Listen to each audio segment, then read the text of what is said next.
A Russian man claiming to hold top-level secrets about Russian advanced bombers has just turned up at the U.S. southern border, seeking asylum.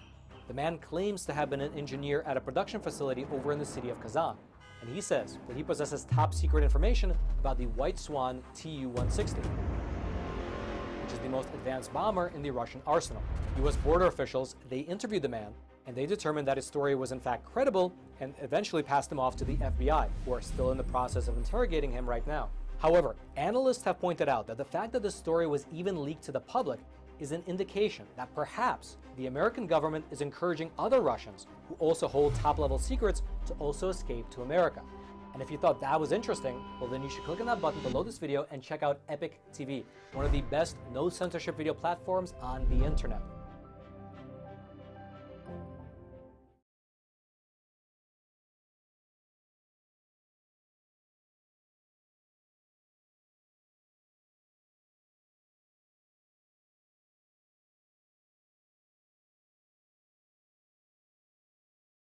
And the Subcommittee on Oversight will come to order. I would like to begin by welcoming Mr. Connolly. Good afternoon, sir, as we tiptoe in, but also by welcoming House Administration Oversight Subcommittee Chairman Barry Loudermilk and Ranking Member Norma Torres. We also have with us Chairman Brian Stile and Ranking Member Joe Morelli. We're pleased for you all to join us today. After conferring with Chairman Loudermilk, we agreed that today's joint hearing will operate under the rules of the Committee on Oversight and Accountability. Without objection, Congresswoman Eleanor Holmes Norton of Washington, D.C. is waived on to the subcommittee this afternoon for the purpose of questioning witnesses. Without objection, the chair may declare a recess at any time. I now recognize myself for the purpose of making an opening statement. First of all, good afternoon and welcome. This is a joint hearing of this panel, the Subcommittee on Cybersecurity, Information Technology, Government Innovation, and the House Oversight and Accountability Committee, and the House Administration Committee's Subcommittee on Oversight, which is chaired by the gentleman from Georgia to my left, Mr. Loudermilk. Since this is a joint hearing, we will all have opening statements from the chair and ranking member of both subcommittees. That's a total of 4 opening statements, so I'm going to keep my remarks as brief as possible. First, I want to explain why we're conducting this hearing jointly. The data breach we're going to get to the bottom of today is of great concern to members of Congress, staff, federal employees, and all those who use the DC Health Exchange. The overwhelming majority, about 90% of the exchange enrollees, are not affiliated with Congress. So this is not just about us. This is about everybody who's been affected by this breach. They are people who get health insurance through the exchange as individuals or employees of one of over 5,000 participating small businesses. This data breach is the latest in a troubling string of cyber breaches exposing confidential data of ordinary Americans. All too often, these breaches involve government agencies or programs to whom people are entrusting their most personal information. We know the recent data breach at DC Health Benefit Exchange Authority resulted in the theft, sale, and public posting of confidential personal information of thousands of individuals getting health insurance via the exchange. And that may not be the fullest extent of the breach. Indeed, the vulnerability through which the breach occurred may have actually exposed up to 200,000 or more individuals to hackers and exposed their personal information. Last month, several internal health insurance enrollment reports maintained by DC HealthLink were accessed without authorization and then posted online. These Excel spreadsheets sold and posted on the dark web contain data including the personal information on each exchange enrollee listed. That would be their name, their date of birth, their age, their social security number, telephone numbers, their home addresses, mailing addresses, email addresses, their employer, their health plan, their health insurance premium, race, ethnicity, citizenship status, and more. The advent of AI is only going to make breaches like this even more vulnerable to personal data. And it will only get worse if businesses and government agencies are ill-prepared for what lies ahead. People should be able to sign up for health care without surrendering to public view their most confidential personal information. So the subcommittees are convening here today to find out, with the help of our witnesses, how this data breach happened. And I do expect to have some concrete, substantive answers, because if we filibuster here today, none of us are going to be happy. This is too important to not get the information. We want to know who is responsible. We're going to want an answer for that. And we're going to want to know how those responsible are going to be held accountable. Do they even still have a job today? That's going to be one of my first questions. And what is being done to ensure that this does not ever happen again? And with that, I would like to yield to the ranking member of this subcommittee, Mr. Connolly from Virginia. Thank you so much, Madam Chairwoman, and thank you for convening this hearing, and very much enjoy collaborating with our colleagues today. In 2022, Federal Bureau of Investigation's Internet Crime Complaint Center received 800,944 phishing, personal data breach, or other complaints representing estimated losses of more than $10.2 billion, an increase of more than $3.3 billion from just the previous year. As we stated during our last subcommittee hearing, data breaches, including government data breaches, are no longer unusual incidents. In 2015, an OPM data breach, for example, exposed the private information of nearly 22 million American individuals, including my own personal information. In 2019, the Russian Foreign Intelligence Service compromised SolarWinds software, which is widely used across the federal government. And in 2021, Microsoft reported that China's Ministry of State Security exploited vulnerabilities in their Exchange servers. Today, we're here to talk about the recent DC HealthLink data breach, which affected 56,415 individuals, including 17 members of Congress, 43 of their family members, and 585 House staff members, and 231 of their family members. Despite DC HealthLink's robust cybersecurity practices, including the use of leading commercial cybersecurity solutions, next-generation firewall protections, and increased stress testing efforts, the organization remained vulnerable to attack. According to the investigative findings to date, an undetected human error caused this breach. It was not underlying IT technical issues, legacy IT systems, or even understaffing. A human error left the database vulnerable to unauthorized access. A breach demonstrates that even organizations with sophisticated cybersecurity practices must remain vigilant to potential risks, because one small oversight is the only window an opportunistic hacker needs to break in. The breach also demonstrates that bad actors may not only hide in the dark web, they may also, as in recent high-profile cases, use stolen data that landed easily on accessible public websites where the bad actor published the information to gain notoriety. Our cybersecurity posture must adapt to this new ecosystem. Fortunately, law enforcement has been working aggressively to dismantle key players in the cyber crime ecosystem, including those associated with this very breach we're considering today. On March 15th, the FBI took down the website Breach Forums, the online hub of illicit activity used to expose the DC HealthLink data, and arrested its alleged founder. While I acknowledge the DC Health Benefit Exchange Authority's commitment to protecting the data of customers from another breach, the fact of the matter is that the information of more than 56,000 people has been compromised, putting their physical safety and financial security at some risk. These individuals join hundreds of millions of Americans who have had their data stolen in the past year alone, and data breaches are only going to grow in scope. We need to move swiftly to implement the National Cyber Strategy examined in this subcommittee just last month, which will drive important changes to better protect Americans' sensitive data. Throughout my career in the private sector and local and federal governments, I have championed a trifecta cybersecurity strategy that encompasses modernizing IT systems, building a skilled federal cybersecurity workforce, and most importantly, perhaps, fostering a security-centric culture at all levels of government. One of the primary ways Congress can enforce the trifecta is through consistent and sustained oversight of agency compliance with the Federal Information Technology Acquisition Reform Act, which grew out of this committee, FITARA. Through the scorecard we have and the hearings we have on that scorecard, and I very much appreciate Chairwoman Mace recommitting this subcommittee holding those updated hearings. We have promoted effective IT modernization by empowering agency CIOs and ensuring they have a seat and a voice in decision-making.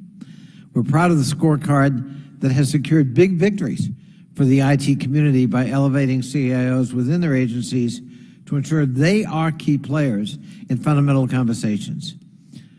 In today's hearing, we need to hear a strategy from DC Health Benefit Exchange Authority to improve oversight and internal governance proceedings. They must continue to act urgently to address remaining cybersecurity concerns, provide resources to breach victims, and instill the safeguards needed to prevent future breaches. I agree with Chairwoman Mace. We want to hear answers today, not excuses, so that we can try to make sure that this sort of thing does not happen again and that we protect the privacy of those who've had their data breached. With that, I yield back. Thank you, Madam Chairwoman. Thank you. I now recognize Chairman Barry Loudermilk for the purpose of making an opening statement. Well, thank you, Chair Mace, for partnering with our subcommittee to hold this joint hearing and for hosting us in your committee room here today. On March 6th, data was breached from the DC Health Exchange and posted on the dark web. As a result, the personal identifiable information of tens of thousands of people was exposed. This includes over 800 members of Congress, their staff, and families who are required by law to use DC Health Link. The fact that such a breach was able to occur left our congressional community in shock. It's well known that the United States Congress is a key target for cyber attacks, both foreign and domestic. That's why the Chief Administrative Officer has an Office of Cybersecurity that sets high standards for vendors and contractors hoping to do business with the House. These safeguards help protect members, staff, and their families' data from thousands of cyber attacks that happen every month. Unfortunately, the DC Health Link is not subject to those same standards. Now, prior to serving in Congress, I spent 30 years in the information systems industry, both in the public and private sector, so I know just how vital it is to ensure that there are high standards and protocols in place when dealing with personal identifiable information. Our goal for today's hearing is twofold. First, we must learn how this breach was able to happen and how we can minimize the harm to all individuals impacted. Second, we must discuss the improvements that those who support the House need to make to ensure that those impacted by this breach are never put in this position again. I also like to discuss the preliminary findings from the forensic report produced by Mandiant, a well-known cybersecurity firm that was hired by the DC Health Exchange in the aftermath of the breach. That 7-page report was shared with us on Friday, and while we're hoping it would provide more clarity, we were left scratching our heads. We still do not know who is behind the attack. We still do not know if the data is for sale on other areas of the dark web. We still do not know how much data the hacker accessed, and we still do not know exactly how this was able to occur. However, the report largely blames Amazon Web Services when, interestingly enough, Mandiant is a subsidiary of Google, one of AWS's largest competitors. While we invited representatives from Mandiant to come and testify today and answer some of our questions, they declined. That is disappointing. This breach occurred at a time when threats to members of Congress are still at historic highs. I know this firsthand. It's unacceptable that over a month later we still don't have answers and continue to be left in the dark. I look forward to getting answers and learning what steps we can take to better protect this information. Thank you, and I yield back. Thank you. I would now like to recognize Ranking Member Norma Torres for the purpose of making her opening statement. Thank you to the chair, and I want to join my colleagues in welcoming Ms. Spender and Ms. Kaufman. Thanks for coming before our committee today. The recent data breach to the DC Health Benefit Exchange compromised the personally identifiable information, including the names, birth dates, and social security numbers of more than 56,000 individuals, jeopardizing their privacy and financial security. And as members and congressional staff seeking employer-sponsored health insurance were required to enroll in the marketplaces created by the Affordable Care Act, back in 2014, the affected universe of the data breach also included a significant number of individuals here on Capitol Hill. I understand those affected individuals include 17 members of Congress, 435 House staff, and more than 270 spouses and dependents. A significant breach like this, further demonstrates the importance of ensuring that all organizations have the necessary cybersecurity tools to combat cybercrime. Most recently, in my own home region of the Inland Empire, I learned about how hackers attacked a local 911 center. This is a reminder that all systems are fragile and at risk of hacking threats. Today's hearing provides us with an opportunity to examine how the DC Health Benefit Exchange and other similar organizations can better protect against potential cybersecurity risks and work to ensure that this will never happen again. Ms. Kaufman, I was pleased to hear in your testimony that DC Health Link is undergoing a comprehensive security review and assessment of your entire system. And I look forward to hearing more about what you've learned so far. And I urge you to continue to work through any remaining cybersecurity vulnerabilities, including those susceptible to both malicious activity and simple human error. Ms. Spender, in the days after the breach, you clarified to members in the Committee on the House Administration the breach did not include any House systems and stated that the portal used by the House to communicate with the DC Exchange was well protected. And as you mentioned in your testimony, the House is often a target of cyber attacks, and I look forward to hearing more about how our administrative professionals at CAO continue to work to protect the House from cyber threats, ensuring that we have the necessary protections in place to avoid further breaches. Finally, I would like to thank the CAO, the Capitol Police, the House Sergeant at Arms, and the FBI for their work on this matter in the days and weeks after the data breach. And with that, I yield back to the chair. Thank you. I'm pleased to introduce our witnesses for today's hearing. Our first witness is Ms. Mila Kaufman, the Executive Director of the DC Health Benefit Exchange Authority, or HBX. The DC Exchange, HBX, is a public-private partnership established to develop and operate the online health insurance marketplace called DC HealthLink for residents and small businesses in the district. Our second witness is Ms. Catherine Spindor, the Chief Administrative Officer of the U.S. House of Representatives. Ms. Spindor is responsible for member and staff services, including information technology and additional business functions. We welcome everyone and pleased to have you this afternoon. Pursuant to Committee Rule 9G, the witnesses will please stand and raise your right hands. Do you solemnly swear or affirm that the testimony that you are about to give is the truth, the whole truth, and nothing but the truth, so help you God? Let the record show that the witnesses all answered in the affirmative. We appreciate both of you being here today and look forward to your testimony. I would like to remind the witnesses that we've read your written testimony and it will be entered and will appear in full in the record. Please limit your oral arguments this afternoon to 5 minutes to give us time before votes today to ask our questions. As a reminder, please press the button on the microphone in front of you when you're speaking so that it's on and members can hear you. When you begin to speak, the light in front of you will turn green. After 4 minutes, the light will turn yellow. When the red light comes up, your 5 minutes has expired. And we would ask that you please wrap up your statements. I recognize Ms. Kaufman to please begin her opening statement. Thank you. Good afternoon, and thank you for inviting me today. My name is Mila Kaufman. I'm the Executive Director of the DC Health Benefit Exchange Authority, and I want to say how sorry I am.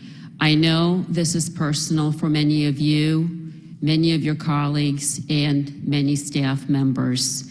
We failed to prevent the theft of 2 reports, which had sensitive personal information of our customers. I want you to know that we have not and will not fail in our response, and we're working hard to make sure this never happens again.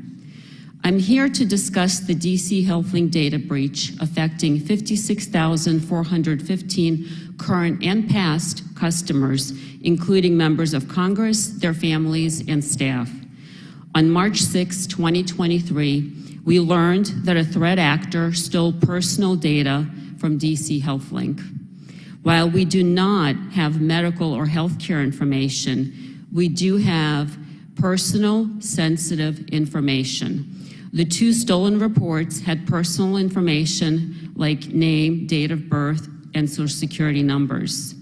On day 1, March 6, we immediately asked the FBI Cybersecurity Task Force for help and had 2 special agents in our offices that afternoon. We also engaged a leading cybersecurity firm, Mandiant. On day 2, law enforcement obtained and shared the 2 stolen reports with us. By day 3 of the breach, Mandiant identified the source of the breach, and my staff shut it down immediately. By day 4, we secured 3 years of identity theft and credit monitoring protection for all 3 major credit bureaus for our affected customers and notified them on March 9th as soon as Experian provided us with a toll-free number and generated codes for our customers to use to sign up. Although there was no evidence that additional data was stolen outside of the 2 stolen reports, out of abundance of caution, we offered the same 3 years of identity theft and credit monitoring protection services to other customers. We provided public updates on March 8th, 10th, and 14th, and also set up a dedicated webpage on dchealthlink.com. We briefed 3 U.S. House committees. We also briefed the D.C. business community and others we work with. On Friday, April 14th, Mandiant completed its report. The cause of this breach is a server that was misconfigured, which allowed access to the 2 stolen reports without proper authentication. The investigation shows the misconfiguration was not intentional. To be clear, it was a human mistake. At no point was the DC HealthLink enrollment system breached. We have a strong cybersecurity program, which includes technologies used by U.S. intelligence agencies and Fortune 100 companies, and have successfully repelled attacks on our network. In response to the breach, I immediately asked third-party cybersecurity experts to conduct a comprehensive review and assessment of our entire environment, including a sweep to ensure there was no other malicious activity within it, and a review of our cloud environment, our code, our configurations, and our processes and procedures. We're now focused on a comprehensive review and making improvements. We're also actively investigating how the misconfiguration occurred. I can update you when we know more. I want to reiterate how deeply sorry we are that 2 reports were stolen with personal information. We're making every effort to ensure this does not happen again. Thank you for inviting me to speak today, and I look forward to answering your questions. Thank you. I now recognize Ms. Spindor to begin her opening statement. Thank you, Chairwoman Mays, Chairman Loudermilk, and Ranking Members Torres and Connolly, and other members of the House Oversight and Accountability Subcommittee on Cybersecurity, Information Technology, and Government Innovation, and the Committee on House Administration Subcommittee on Oversight. The House's information sharing relationship with DC HealthLink dates to 2013, when members and staff first enrolled in the DC HealthLink healthcare programs for calendar year 2014. The CAO's relationship with the DC HealthLink is compulsory in nature and is limited to the secure exchange of information required to facilitate House participation in its healthcare programs as required by the Patient Protection and Affordability Care Act, effective January 1st, 2014, and the subsequent Office of Personnel Management rulings pertaining to the law's implementation. Each month, DC HealthLink and the CAO follow established secure data transfer protocol to pay health care premiums, report terminations, and fix information discrepancies. All the federal and state entities that the CAO shares member and staff data with, including the DC Health Benefit Exchange Authority, are required to comply with federal and state security requirements as well as their own. Once data is received by another entity, the CAO's jurisdiction ends. The CAO lacks the authority and capacity to validate or mandate the security measures employed by other government entities it is required to interface with. Upon learning about the DC HealthLink breach late morning, Tuesday, March 7th, 2023, the CAO cyber team confirmed none of the servers nor applications supported by the House has been compromised.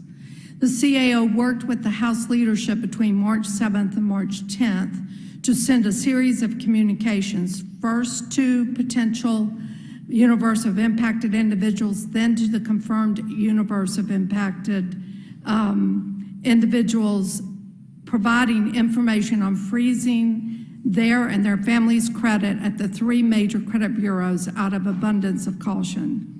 They also received steps individuals should take to avoid becoming a victim of financial fraud. Notices were sent to impacted individuals no longer employed by the House, but whose information was confirmed to have been included in the breach. Additionally, the CAO participated in separate briefings for members and staff and included important breach updates and payroll and benefits newsletters distributed housewide. The CAO payroll and benefits team continues to field calls from the House community pertaining to the breach. Everyone in the House community, past and present, ever considered eligible for health care via DC HealthLink is eligible for 3 years of free credit and identity monitoring services paid for by DC HealthLink. This incident, like the 2015 OPM breach, is a sobering reminder of why cybersecurity is our top priority. Each year, the CAO deploys over 250,000 software patches, protects more than 3,000 servers, and stops tens of millions of attempted cyber attacks and billions of attempted probes. We have continuously improved our cybersecurity posture. With the support of House leadership, we address staffing deficiencies and significantly increased behind-the-scenes improvements and capabilities to include enhanced real-time network monitoring, better malware detection tools, and improved security controls over devices and applications. A strong cybersecurity posture requires consistent, strict adherence to security practices and training by every member of the House community. The House is a target. We must remain vigilant and have the right policies and capabilities to ensure we protect House data and are prepared to quickly address security issues should they arise. The CAO appreciates the opportunity to testify today, and we look forward to working with you and the other legislative branch partners as the DC HealthLink investigation continues. Thank you both. I would now like to recognize myself for 5 minutes for questioning. You said, Ms. Kaufman, earlier that the breach was due to a misconfigured server without proper authentication. So was this sort of like an exposed IP address? Is this a password issue with authentication on the server?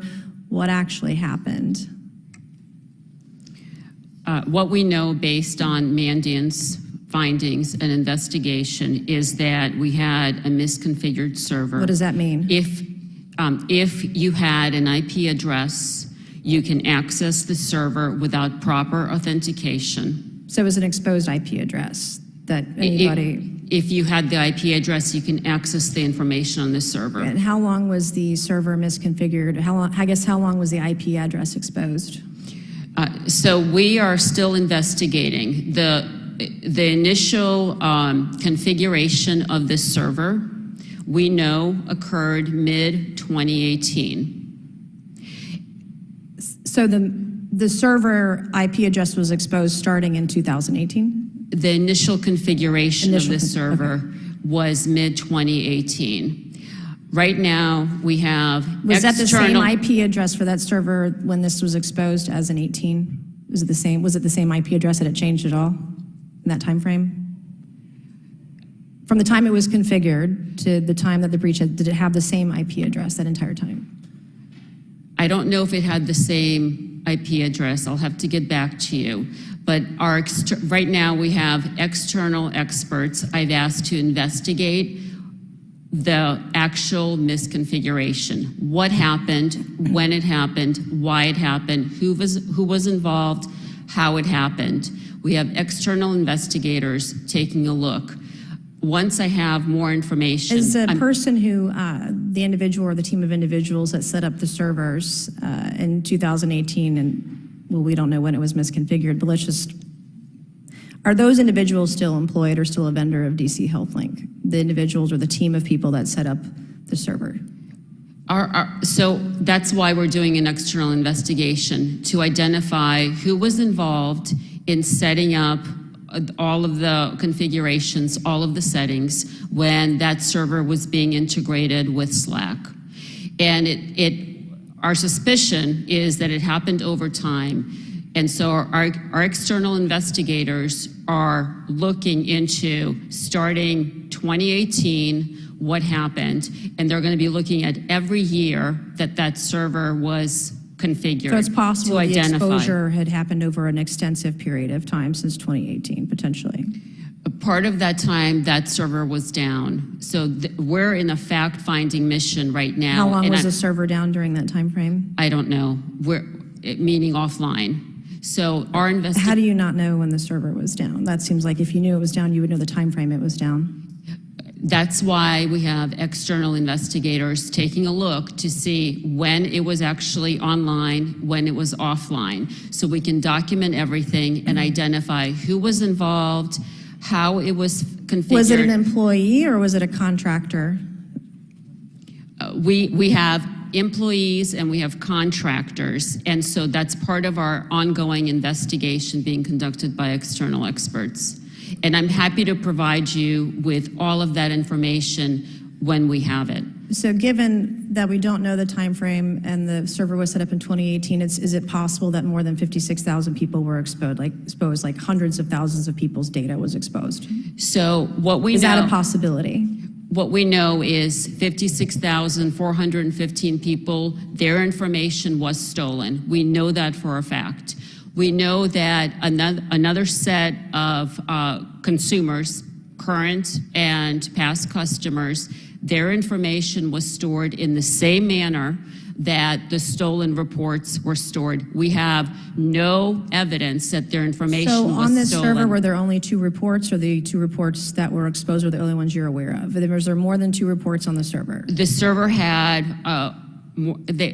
had multiple reports, and the server had other automation jobs. Some of the reports we know didn't have any personal information. Other reports had personal information. Up to how many people could potentially have been exposed from this breach?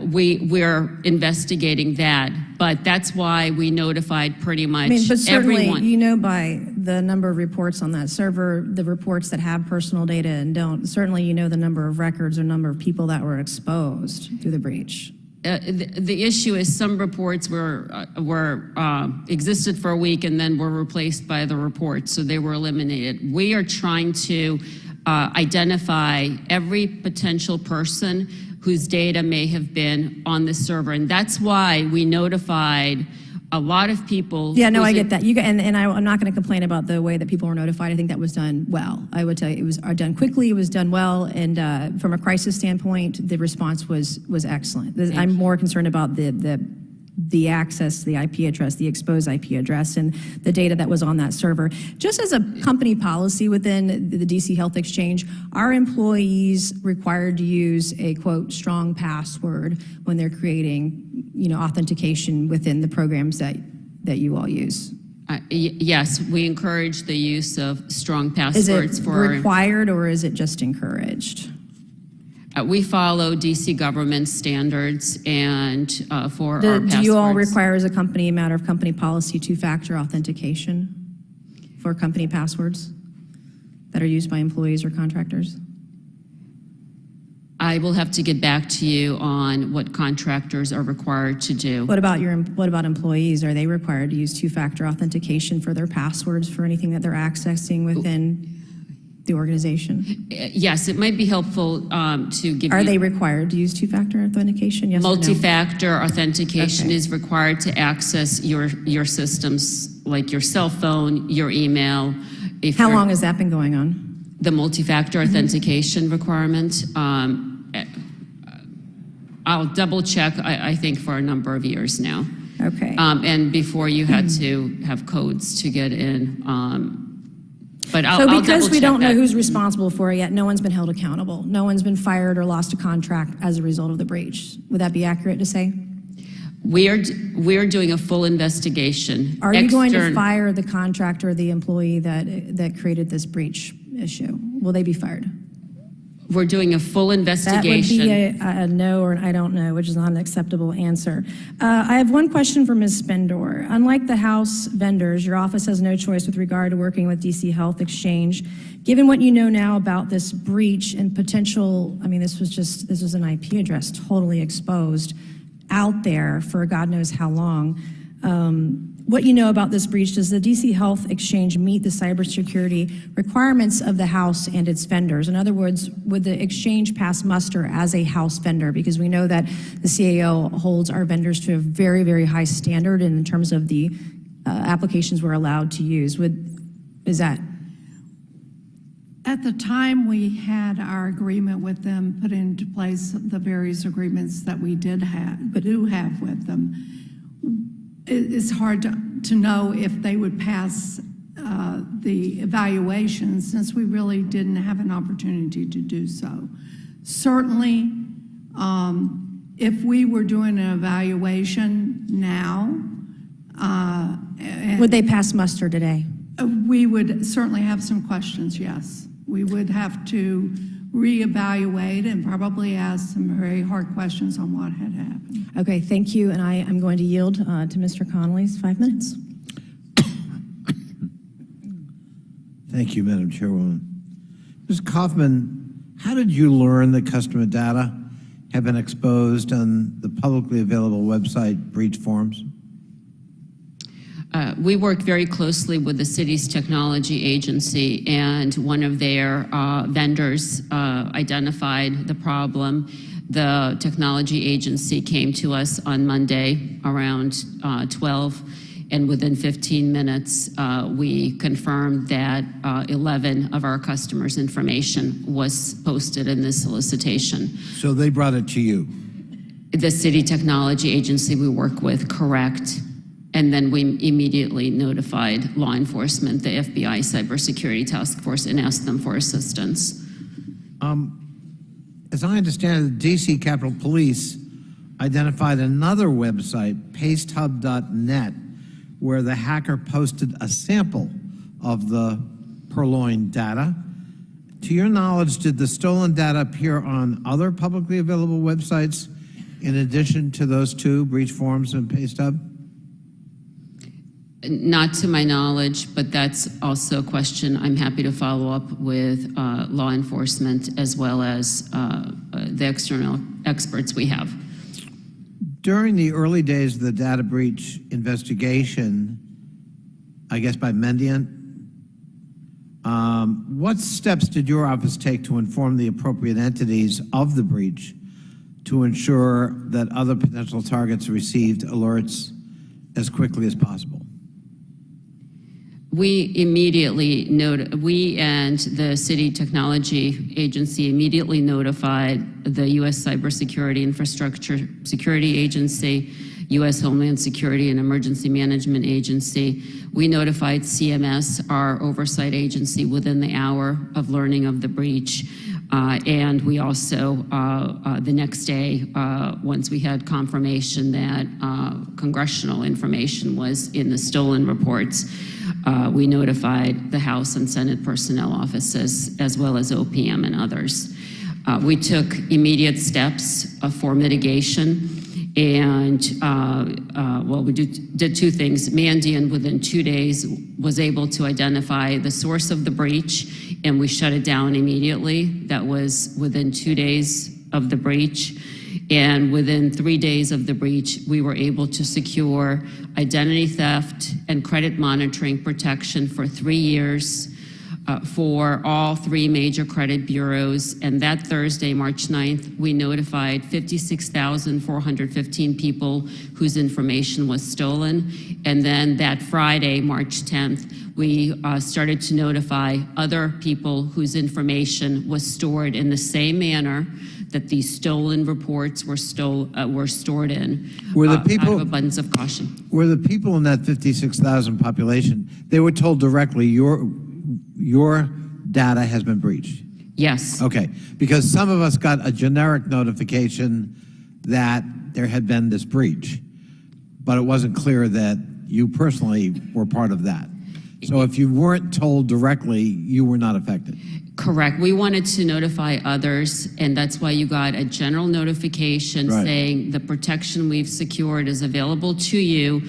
Your information was not breached, but we wanted to give you the same protection as we were giving. Thank you. Ms. Spindor, what is the relationship between your office and Ms. Kaufman's? I mean, as you point out in your testimony, we're the only group that I know of required by law to go to the exchange. And that exchange is our local DC exchange and our staff, subcommittee staff who exempted themselves. So what is your relationship with this office, and what's your view about their special relationship given the fact that we are a high target? We're not, you know, we're kind of in the high risk category. What's their responsibility? What's your responsibility to be, you know, a careful guardian of pretty sensitive information about thousands of Capitol Hill employees? Well, we certainly have had I haven't talked to Mila frequently, but we certainly worked together when we were first setting up the exchange, translations that we have to do in order to get them the data that they need. But primarily, we do not stay in close contact with each other because we've had the systems operating and functioning fairly well from our perspective until this has happened over the past years. But basically what they do is we have access to a different type of system than the report system that they're talking about, their main healthcare system, where our payroll and benefits employees will initially enter into their system through the web interface that they have, the names of the individuals who are eligible to enroll in the DC Health Link data exchange, or DC Health Link exchange. So we have our staff that interfaces that to provide them names of individuals. We also have our, once someone decides they want to be or are going to be on the exchange, our payroll and benefits system works with them to enter the information that they are going to be on the exchange. And I think most everything else then is carried forward by DC Health Link as far as reaching out to the employee, entering all their detail, their personal information, and the health care plan that they are selecting. Other than that, during the month, we have a interface between the CAO's technology group and their group, whereby we send them any discrepancies that might have to be changed in their system, and any other small issues that might come up, things that have to be corrected. That is sent through what we have is a gateway server, which is just a very secure server where it's almost like you open up the traffic so that the data that we want to send goes in. We know when they want to accept the data, we open it up just for them to be able to pull that data from the gateway server. Then that connection is closed. So that's pretty much on a routine basis what we do. Okay. Thank you. My time has expired. All right, I would now like to recognize Chairman Loudermilk for his 5 minutes. Thank you, Madam Chair. Thank you both for being here today. I must admit that being 30 years in the IT industry, I worked a lot to secure networks and worked for my customers to hack into their networks, and I have become more confused sitting in here today as to what happened. I thought it would be clarifying. First of all, let me say, the majority of data leaks or cyber breaches are as the result of some form of human error. That is just known in the industry.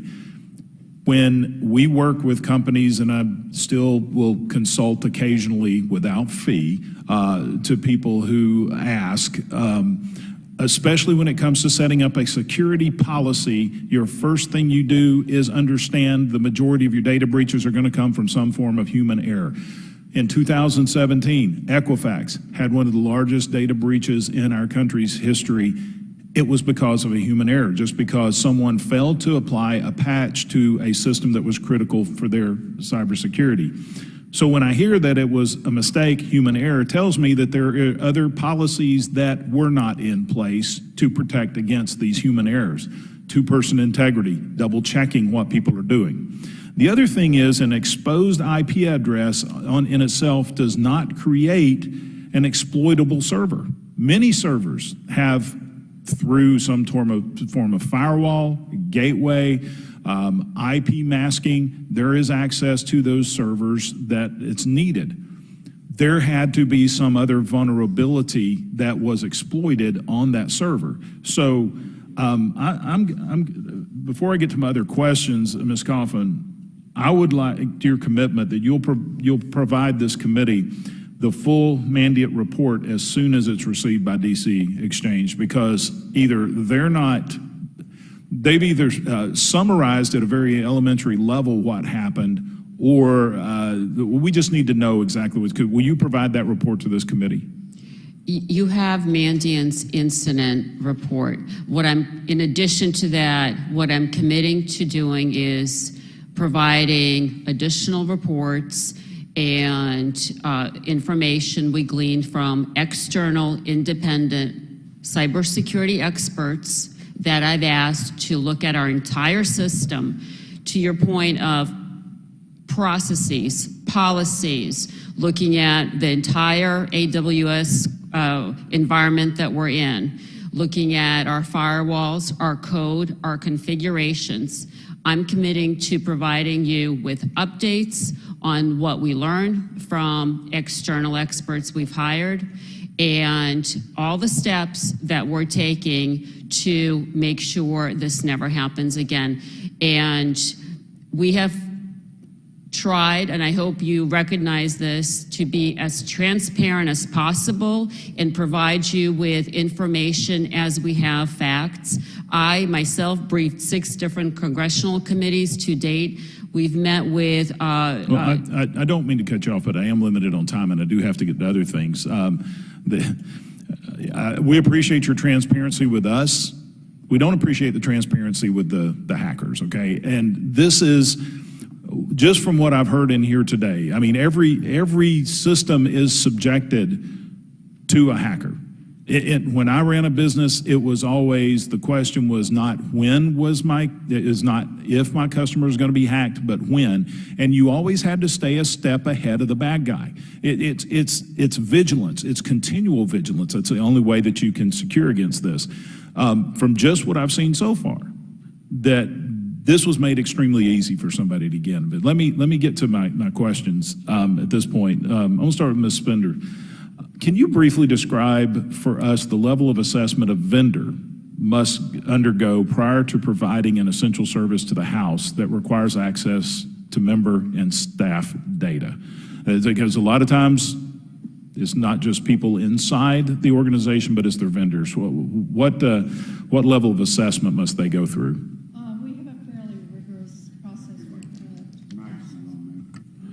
Fairly rigorous process we put our vendors through. I can highlight some of the steps that we go through. We require an authorization to operate, or ATO, that is managed primarily by our cybersecurity team with the help of the other groups that are in our technology organization. This is for contractor-owned systems hosted outside of the house infrastructure, enterprise cloud systems, and third-party service providers and solutions or applications hosted on house infrastructure. There are two critical requirements. The ATO process that is ensure that the vendor's implementation of security and privacy controls are there to protect the house information, and is validated and monitored throughout the system lifecycle. The ATO process requires vendor-supported information systems to undergo an independent assessment to test and validate the implementation of security controls to protect the confidentiality, integrity, availability, and privacy of house information. A condition of the ATO approval is that the vendor system be enrolled in a continuous monitoring program to continuously assess and validate successful implementation and effectiveness of required security controls. No, it sounds like is not only do you give the access, but you're continuing to monitor their access. Okay. And if there were anything that would come up, similar to some of the things that were brought up about VMware, SolarWinds, things of that sort, and we knew a vendor might be using that product, we would immediately contact them and initiate some type of requested assessment. Thank you very much. Ms. Kaufman, same question. Briefly describe for us your level of assessment a vendor must go through prior to providing service to the DC Health Exchange. Thank you. So for our vendors, we require that for their employees that there is no civil or criminal activity related to, and I'll just read your portion relevant to this: fraud, theft, embezzlement, breach of fiduciary responsibility, or other financial misconduct in connection with the delivery of healthcare item or service, or with respect to any act or omission in any program operated by or financed in whole or in part by any federal, state, or local government agency. So our vendors are required to do due diligence on employees that they hire. For our own employees, we follow DC government standards, which include criminal background checks for security-sensitive positions, which means fingerprinting, FBI fingerprinting, and criminal background. So what I'm hearing is you do a form of background check on your vendors and your employees. What I didn't hear is the ongoing analysis of your vendors and their access to the systems and evaluating their systems as well. I just want to clarify, we do the background checks working with another DC agency. For our employees, we require our vendors to be responsible for doing the checks on their employees. Otherwise, they're in breach of their contract. Oh, so okay, I understand. I've gone way over my time. Yield back. We all have, but appreciate your comments, Mr. Loudermilk, about the IP address. Just because it's exposed doesn't mean that the reports are right there. And so there's something obviously more going on here, and we're not getting the answers today on that, quote, misconfigured, quote, server. I would now like to recognize Congresswoman Torres for her 5 minutes.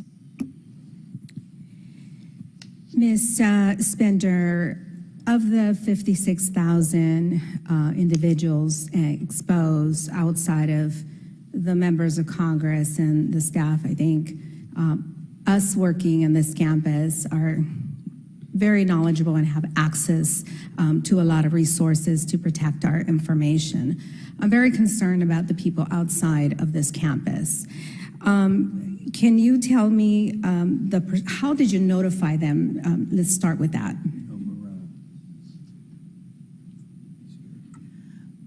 And I want to be clear. I understand for those individuals whose data was exposed, but maybe they had been a House employee. Had not been a House employee. Had not been a Just House your employee. Average citizen that buys their.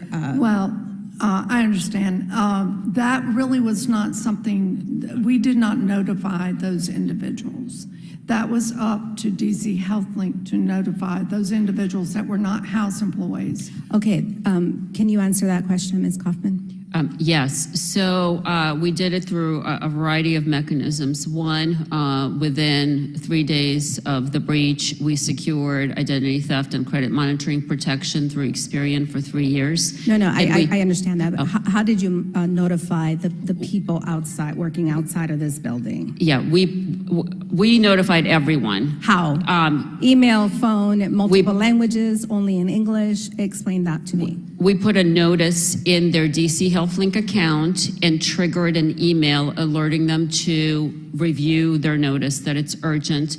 The notice had, in addition to English, had a bunch of other taglines associated with it. It was very clear saying their information was breached. We identified specifically which of their information was breached. And I'll just tell you, the take-up rate for Experian protection is now 19.1%. And I think that also... That is still a very low number. 19.1% of the people that you notified have utilized, taken advantage of the resources that you are providing. Is that correct? So the average Experian reports is 5 to 10%. Another major credit bureau reports about 4% take-up rate. But I agree with you. Yeah. It should be 100%. I'm just trying to get to higher. How do we work together to ensure that we protect the people outside of this building? Those are the people that need our help the most. Those are most vulnerable, the day-to-day American who goes to work every day, who doesn't understand about the security issues, that we face here in this building every day. What more can you do on that note to help those people? So in addition to issuing 3 public updates, we briefed the the 3 largest DC chambers, asking them for help to notify their members. Many of their members are our customers. So DC Chamber of Commerce, the Greater Washington Hispanic Chamber of Commerce, and the Restaurant Association Metropolitan Washington. In addition to that briefing, we asked our brokers, we emailed our brokers, and we did 2 briefings for our brokers. 92% of our employers have a broker, and we asked our brokers to notify their clients about this breach and asked for their help. Did they do that, to your knowledge? I think some did.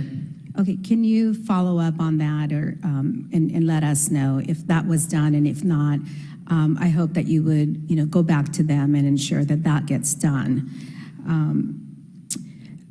My other question is the server configuration concern. Who provided the guidance for the person who configured that server? Was that the people providing guidance on how that server needed to be configured? Did they have a background in cybersecurity? Do we know that? So everyone who works on our system has IT skill set, and then we have folks who look at the security aspect of the code and what they're doing. And how often do they get training on security breaches and how to protect the system? The cybersecurity training for our staff and that our vendor has is just ongoing. There are formal things that they also must do, but it's ongoing. And if I can just add, I hired an external cybersecurity expert to investigate what happened with this human mistake.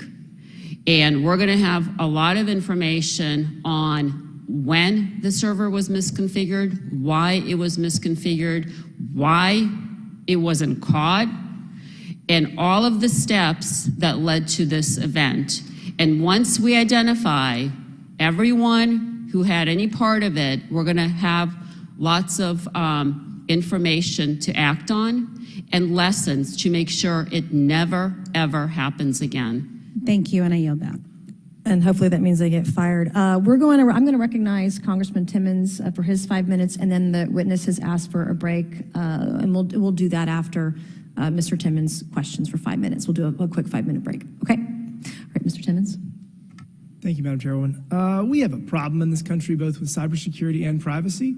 It is not just the government, it's the private sector. We have not taken the steps necessary to protect the data that we either voluntarily give to private companies or involuntarily give to the government. When a private company has a data breach, people file lawsuits. They have to do a settlement. There's fines. Largest settlement is $1.2 billion, $877 million. Equifax, $575 million. So that's how we hold them accountable. We hold them accountable by fining them, and the purpose of that is to get other businesses to take better care of their data and to protect their customers more. We just found out a couple hours ago that the CFPB, which we don't voluntarily give our data to them, they take it. They acknowledge that they had a data breach. 250,000 individuals' files were sent in an email, and so the people that fine businesses, I mean, the Equifax settlement was with the FTC and the CFPB, so what are we going to do to them? And I guess that's one thing I want to talk about. But the other thing is this. Your business is a public-private partnership. What is your ownership structure? Ms. Kaufman. Yes, we were set up by DC government as a private-public partnership. What that means is we have a private executive board that oversees our policies and sets direction. Is there I mean, if it's a public-private partnership, there's a private in there. So what is is it a for-profit? Is it not for profit? Is it, who owns it? We're an instrumentality of DC government, so it's why is it then not just quasi-government? I'm sorry? So it's quasi-governmental. Do you have statutory immunity? Could somebody sue you for this? Can you get a fine for this? What's going to happen? I mean, I'm sure you've talked to your lawyers. What is going to happen other than you have to come before oversight and maybe have some changes to your contracts? What's going to happen? What do you think is going to happen? There have been lawsuits that have been filed. Okay. By individuals or by the FTC, or who is coming after, who is pursuing this? Affected individuals. Okay. I imagine that'll be ongoing for a while. How do you, if you do get a fine and or settle, how do you pay for that? Do you have insurance? We're required by federal law to be self-sustaining and financially solvent. We have a capital reserve that we will be using if we have to. So if you have to pay tens of millions of dollars to settle a lawsuit, you're going to then turn it around and charge your customers more? How are you going to do that? Is that the plan? Is that what would happen? You also asked whether there's cybersecurity insurance policy in place. There is one. What are the limits? I don't know. Okay. Well, I mean, I don't think many people have an option other than to use your services. I'm pretty sure that I have to. I mean, members of Congress are on that exchange, and we are statutorily required. That was a great idea that Congress did during Obamacare. But, you know, we got to have accountability. And we have accountability with Equifax and Amazon. When they have these breaches, they pay huge sums of money. And I guess I just hope that your cybersecurity insurance is sufficient to cover whatever damages are deemed to have. I guess, Ms. Spender, do you think that we should reevaluate whether members of Congress and your employees should be forced to use the health exchange? Well, I really think that that is up to you in Congress to make an evaluation of that. We were compelled to do so By the law, sure. by the law and through OPM, who said we would use the DC Health Exchange to facilitate the members and any of their staff from joining. But I think that that is definitely something that is up to the members. I appreciate that answer. Thank you. And Ms. Chairman, I yield back. Thank you. Thank you, and we're going to just let you take a 5-minute break, and we'll be here when you're done. All right?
residents, families, small businesses, and nonprofits that I represent.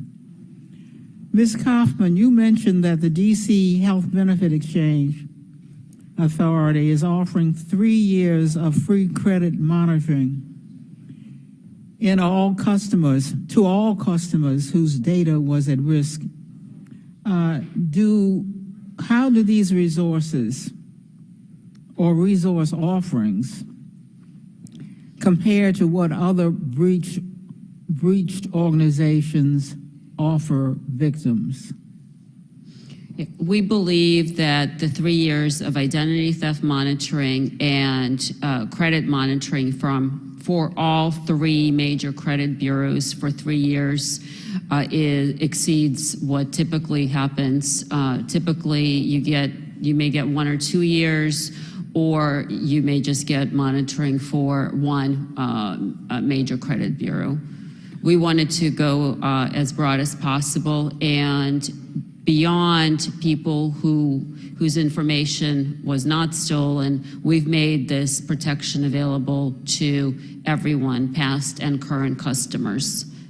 Well, Ms. Kaufman, once you discovered the breach, how quickly were these resources offered?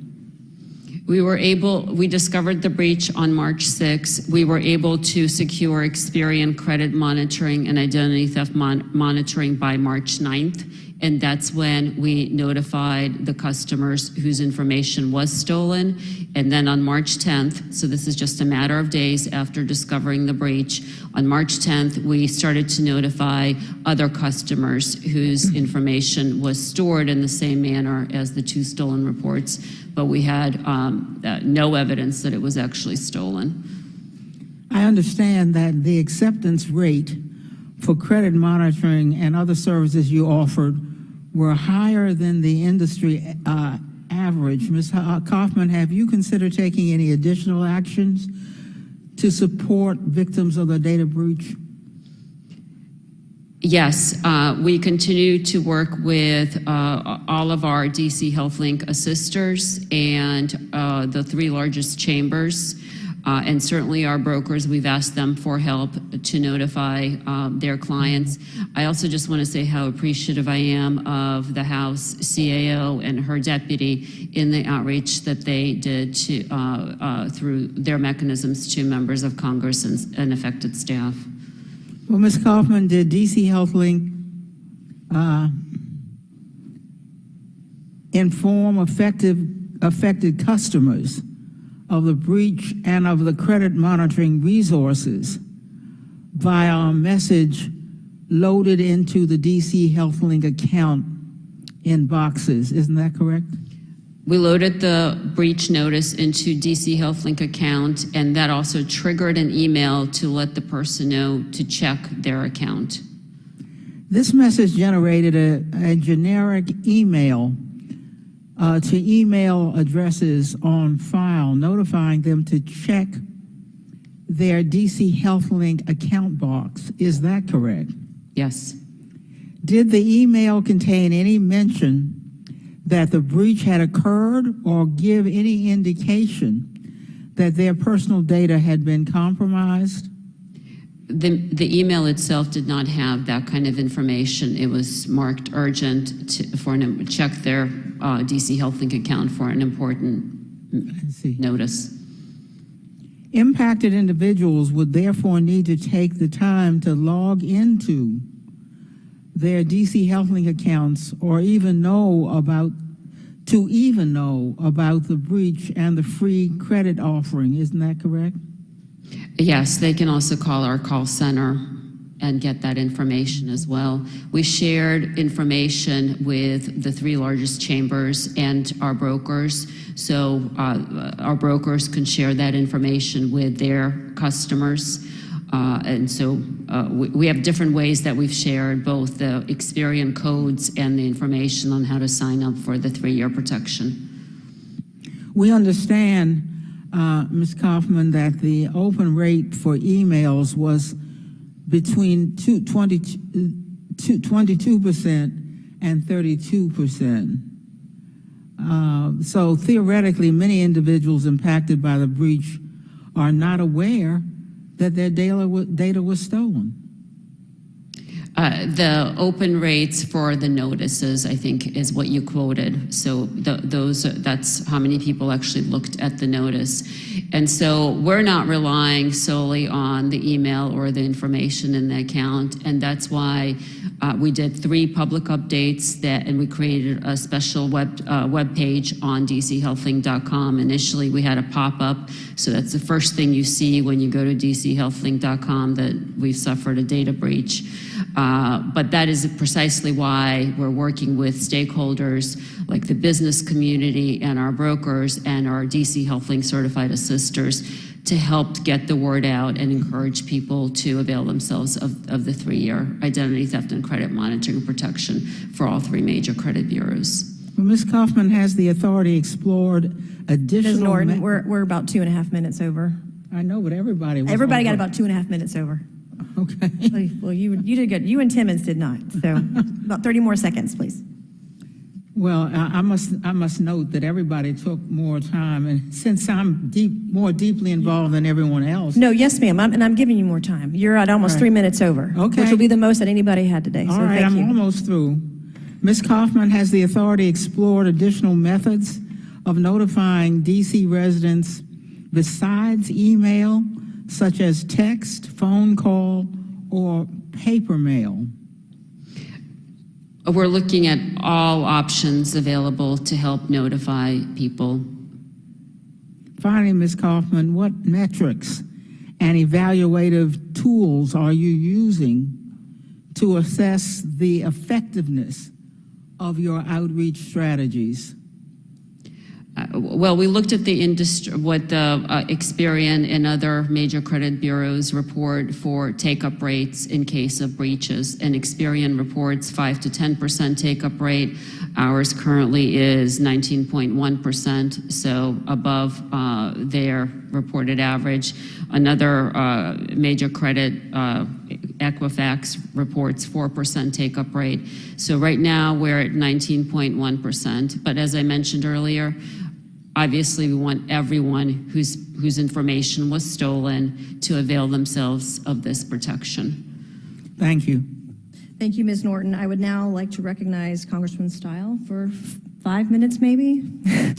I'll try to keep it at 5. This is an important topic. Chair Mays, Chair Loudermilk, thanks for doing this. The ranking members as well.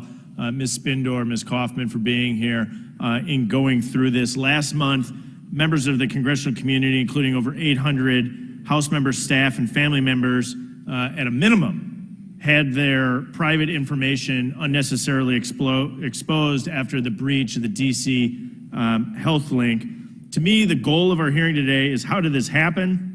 What steps are being taken to protect the information of those exposed and ensuring it never happens again? We received the 7-page forensic report, Ms. Kaufman. Did I hear you that that's the final report, or is that the preliminary report? The report we shared with the committee staff is Mandian's incident report. And that's the full. That's not the preliminary report. That's the report. I believe that's the report on the incident. Let me then come in. I thought it was the preliminary report when I read it. It's 7 pages. It is wildly underwhelming if that's the final report.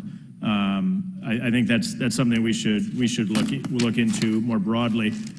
Go ahead, Ms. Kaufman. Can I? So in addition to the getting Mandian in right away to help us with the incident response, and that's the report you have, I have asked external cybersecurity experts to look at our entire system, which includes looking at our code, looking at the AWS environment. So there's another. So see if I get this correct. So there's another vendor separate of Mandiant that's producing this review.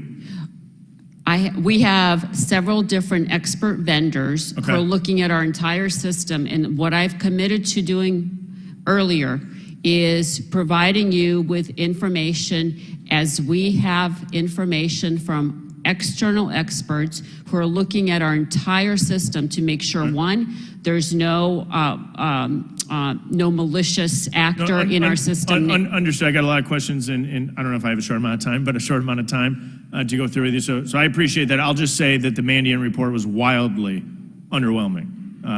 I'll leave it there for now. You noted, I think, Ms. Kaufman, you said to Ms. Mays that this vulnerability may have existed for 5 years. Is that accurate? The server in question was misconfigured mid-2018 when it was being configured to work with Slack. So you'll say misconfigured, I'll say vulnerable, but the problem existed since 2018. We are figuring out when exactly the issues occurred, Okay. but the configuration Okay. was done in mid-2018, and so another external expert on cybersecurity is doing a full investigation for me to Understood. identify all those facts. Understood and appreciate that. Ms. Spindor, appreciate you being here. How often is the House of Representatives the target of a cyber attack? Every single moment of every day, Continuously. continues. Every moment, every day, we are the target of attacks.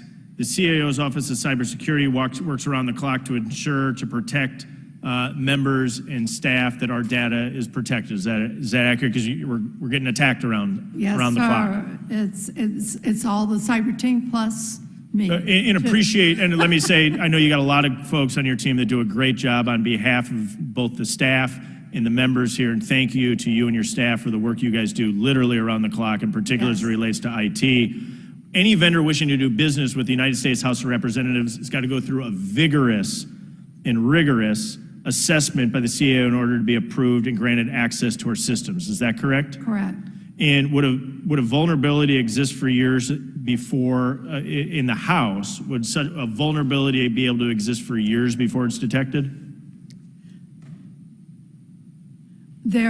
I would think it would be very, very hard to have a vulnerability out there that we would not detect for that length of time. Yep, okay, so, I mean, it's obviously, in theory, it's possible, but we got a really rigorous system here in the House. We don't think that happens because we have systems in place that would catch it. Yes. And that's why we have a high standard. And the breach that occurred did not occur in any system under your control in the United States House of Representatives, right? That's correct. And so the PII that's out there was because there was a vendor that wasn't vetted by the United States House of Representatives system, right? Correct. In members and staff are required to participate in this exchange due to a law that was written by Congress, a federal law. Is that right? Correct. And so the breach that occurred on a vendor that doesn't meet the House's standards. Is that accurate? This vendor, the standard that the vendor had and the error the vendor had would not meet the standard that you have for vendors to the United States House of Representatives, right? With this current breach. Okay, and so is Ms. Mace asked, Ms. Spindor, if I can, is the Chief Information Officer of the House and the current CAO, knowing what you do about cybersecurity practices of the DC Health Exchange Authority and the vulnerability that led to this breach, would you recommend DC Health Exchange Authority as a secure vendor with which the House could confidently do business?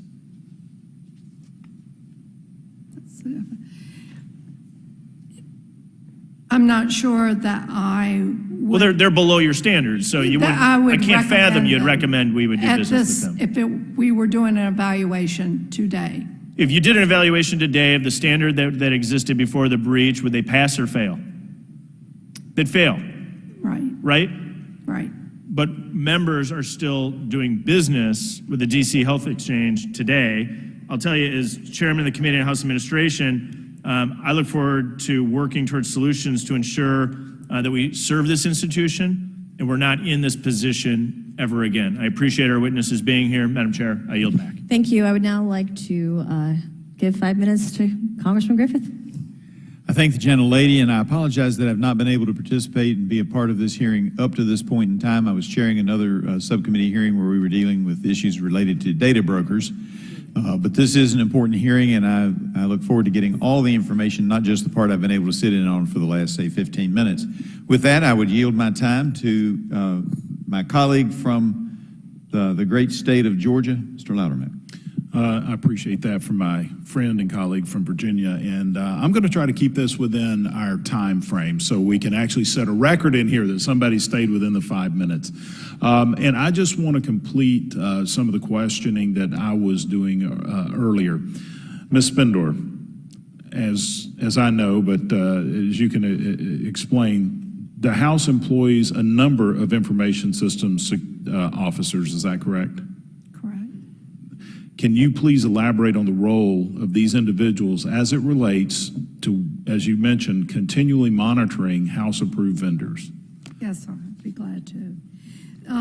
The individuals that we have that work within our cybersecurity group that are known as security systems officers, there are 5 of them, and they are essentially responsible for when a request comes in from a vendor, and we are beginning the ATO process to determine their viability as a vendor. They make sure that all the steps are followed, that we have done the evaluation as it was intended to be done. And these individuals work around the clock. So far, we have authenticated 36 different systems and have 9 in progress, but these ATOs are reevaluated on a continuous basis. So these individuals stay very busy. So, in short, you may say that they're always checking the work. Yes. Okay. And by the way, we are talking about our PeopleSoft system and some of our other large systems that we have as well. Okay. As part of that. Thank you for that. Ms. Kaufman, does the DC Health Exchange have information system security officers on staff? We do, and may I address something else? There's been a lot of assertions, many assertions made about how secure our system is. Let me just say, we use Cloudflare, FortiGate, Splunk, Tenable, and other security technologies that U.S. intelligence agencies use, Fortune 100 companies use, U.S. Secret Service, Homeland Security, and the list goes on. We have 24/7 monitoring. We've been under attack since we opened for business October 1, 2013. And I understand that, and that is an impressive list, but the fact remains there was a breach. That it goes to the security of and the operations, having those systems, having those devices, just as Equifax learned, unless they are continually monitored, unless the oversight is given, unless the policies and procedures that you have address potential human error, and that they are enforced, you're going to have these type of breaches. I want to continue on my questioning, though. You said, yes, that you do have information system security officers on staff. How many? Correct. In addition to an outside firm we use to help us with 24/7 monitoring of our system, we have full-time people. We have 4 people on staff who work in addition to outside firm we use. Those 4 people, they're considered information systems security officers, not just IT folks, not just programmers, not just network analysts. They're specifically for security. They only work on cybersecurity. Okay. And so you have 4, and you said a vendor. And we use supplemental staff from a cybersecurity company to supplement the 4, and then internally, when we need to pull in more people, we do. So do these 4 that you've alluded to, do they continually monitor and test your vendors for cybersecurity vulnerabilities? Yes, they test everything. They look at the code, they look at the environment, they engage in pen testing, they look at the 24/7 logs we get. Do they look at server configurations? They look at everything. But something got missed. Something got missed, and that is why I wanted an external investigator to help me figure out how we missed this, why it was missed, so it never gets repeated again. Well, Since Mr. Griffith took about 45 seconds to yield to me, I technically made it within my time. I yield back to Mr. Griffith. Thank you. And I yield back to the chair. Thank you. In closing today, as we wrap this up, I want to thank our panelists once again for their testimony today and those members of Congress who showed up and asked tough questions. I appreciate the witnesses' participation and willingness to discuss the data breach at the DC Health Exchange. Questions remain. We still don't know what a misconfigured server by DC HealthLink standards is. We know when it was misconfigured. We don't know who misconfigured it or how it was misconfigured. And the Mandian report was pretty lame and uninformed. So, Ms. Kaufman, I hope you and your team will continue to cooperate with Congress and with this committee. Please keep us posted about any future reports related to the data breach and actions taken by the exchange in response to the breach. Will you commit to that? With that and without objection, all members have 5 legislative days within which to submit materials and submit additional written questions for the witnesses, which will be forwarded to the witnesses for their response. If there's no further business without objection, we are adjourned.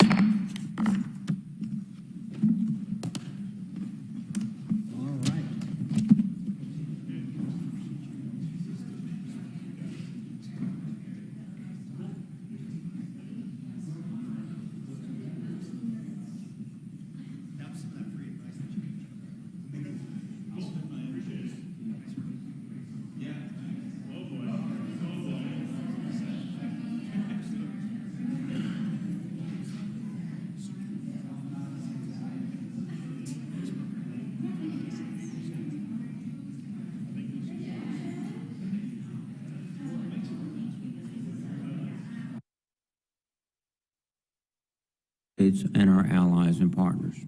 At the same time, Russia remains a violent, destabilizing force. Putin's assault on Ukraine is inflicting horrific suffering on innocent civilians, threatening European stability, and harming the global economy. However, if Putin thought his war would drive a wedge between NATO members and the international community, he was badly mistaken. The international community has united in a way not seen in decades, and our potential adversaries around the world are taking note. The Biden administration and the witnesses before us today deserve great credit for leading this effort. In addition to the threats posed by Russia and China, nations like Iran and North Korea continue to push the boundaries of military brinksmanship, and issues like terrorism and climate change remain persistent. Prevailing in this environment will require thoughtful strategies and a budget that is structured to meet the challenges we face. During today's hearing, I would ask our witnesses to update us on the strategic planning documents published over the past year, including the National Defense Strategy, National Military Strategy, Nuclear Posture Review, and Missile Defense Review, and how the 2024 budget will execute these strategies. An essential element for the United States' long-term strategic competition will be our ability to build the joint capabilities of our armed forces across all domains, including space, cyber, and information operations. As the Defense Department's recently released joint concept for competing makes clear, the object of our nation's adversaries is to win without fighting.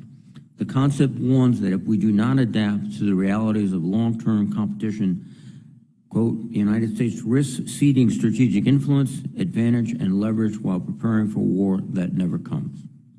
I'm interested to hear from our witnesses how this budget supports joint capabilities to ensure our military remains the world's premier fighting force. To that end, I'm encouraged that the budget includes the largest ever request for research, development, testing, and evaluation, a total of $145 billion. The budget would provide significant funding for modernization areas such as microelectronics, artificial intelligence, hypersonics, and 5G. Technologies that will be critical for our national defense. Our strategy towards China and Russia should not be solely defined in dollars by how much, but rather where and why we are investing to achieve the greatest comparative advantage.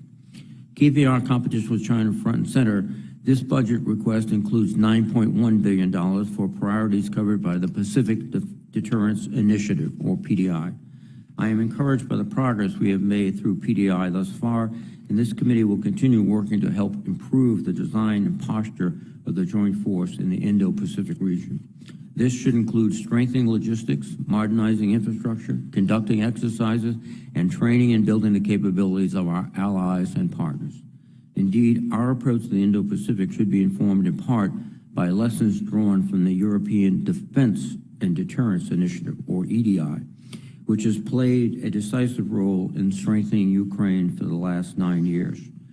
The Department's 2024 budget request wisely includes $3.4 billion for EDI-related investments and $300 million for the Ukraine Security Assistance Initiative.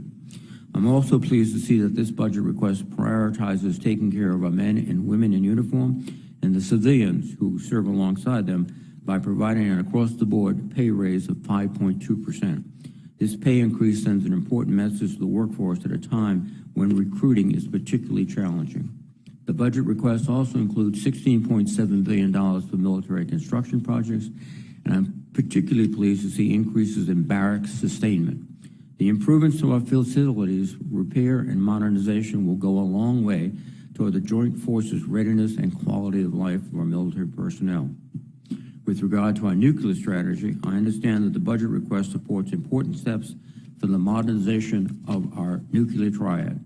Given the reckless behavior of Putin over the past year, our allies and partners depend on our extended deterrence now more than ever.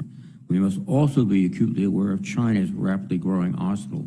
Modernization of our strategic forces is needed to reassure not only our allies, but deter any attack on our homeland by any of our nuclear-armed competitors. Even as we modernize, we should seek ways to promote strategic stability, reduce the risk of miscalculation, and if possible, reduce nuclear stockpiles when verifiable for all parties. Given these strategic threats, the proposed investments in tried and true platforms like the Columbia and the Virginia-class submarines is a prudent decision. Similarly, this budget supports the further development of long-range stealth bombers, strengthening the fighter fleet, and building up the defense industrial base, including upgrades to the Navy's public and private shipyards. At the same time, taxpayers should not have to pay for programs or systems that are wasteful or ineffective, and Congress must not shirk its responsibility to divest outdated platforms in favor of more effective new technologies.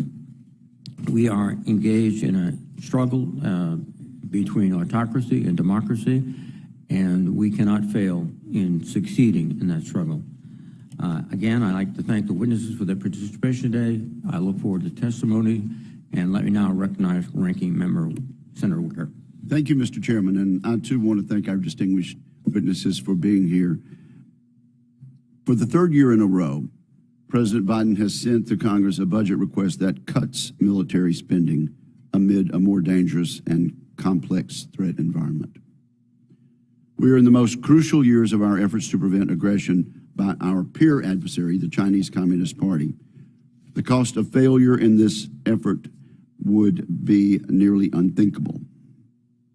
Despite international efforts to the contrary, Russia was not deterred from invading Ukraine, and that invasion has already cost the global economy well over $1 trillion, in addition to untold suffering and loss of life.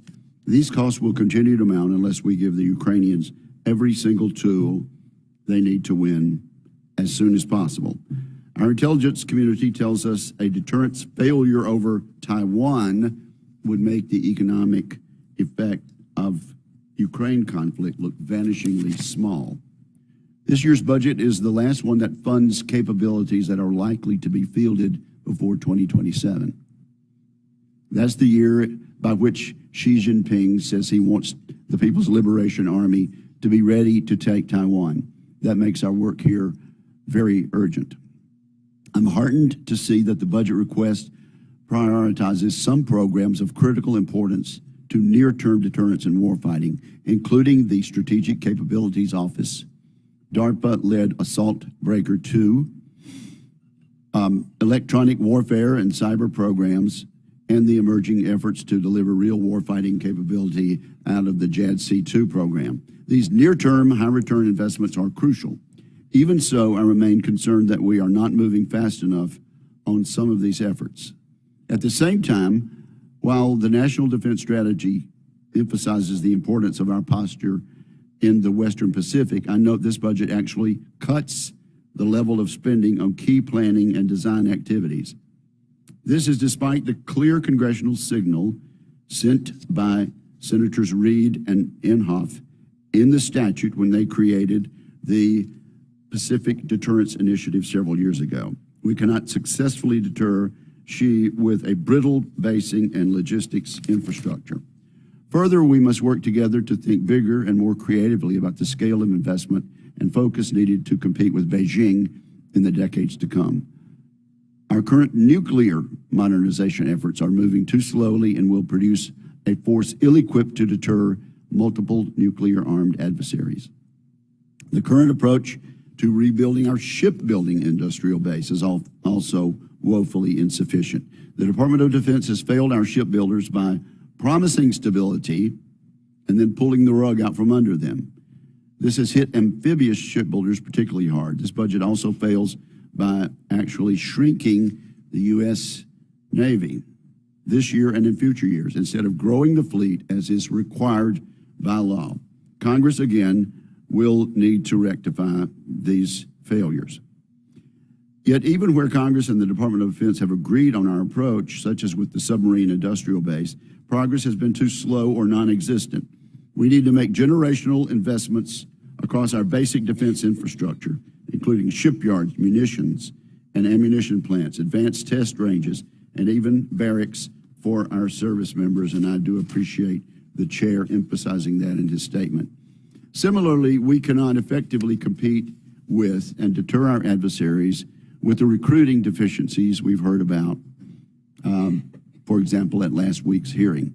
I hope our witnesses will address this issue and state whether this budget contains every single possible investment that could alleviate the recruiting crisis. Lastly, I want to discuss the department's relationship with Congress. I think we have some work to do on this front. And let me mention two instances. First, on February 8, I sent the Secretary of Defense a letter asking some simple questions about the facts and decision-making surrounding the Chinese spy balloon. This was signed by Senator Rubio, the co-chair of the Senate Intelligence Committee. 3 weeks later, a deputy wrote back with a non-answer, which I can only describe as dismissive. So I sent another letter reiterating my request. Yesterday afternoon, the day before this hearing, I finally received a response to my letter from the Secretary. I have significant questions about that response, and I will address that in questions for the record. So that's one thing. Also, early last Thursday morning, an Iranian-backed attack killed one American contractor and injured several U.S. service members in Syria. These troops are there to ensure that ISIS does not pose a threat to the United States. That very day, the Senate was considering several significant votes relating to the use of force against Iran. And yet no member of the Senate, to my knowledge, was told that day about an attack by this very adversary while we were voting on issues involving them. Given the number of legislative affairs personnel that the Office of the Secretary has, I find it hard to believe that no one in the executive branch